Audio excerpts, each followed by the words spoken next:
તો મિત્રો અત્યારે અમે સિંગ પાડવાનું ચાલુ કરી દીધું છે, તમે જોઈ શકો છો. 4 મહિના અને 1 દિવસ થયો છે. 121 દિવસે સિંગ આપણે પાડી દીધી છે. અત્યારે કેટલો ટાઈમ થયો ખોચી વાવી ને? ભાઈ આનો ટાઈમ થયો છે 4 મહિના ને 1 દી માથે લટકાનો. તરત પાડી દેવી તમારે ખોચી દેવી છે અને ખોકા પાકી જાય ફૂલ. બહુ પાક્યા એમને ખોખા એટલે લઈ લેવી ને. આ કઈ વેરાયટી છે તમારે ખોખા? વેરાયટી છે 20 નંબર.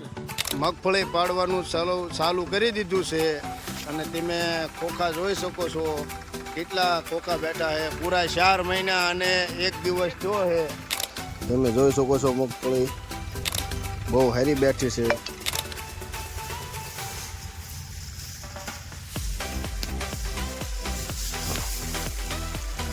જુઓ ખોખા તમે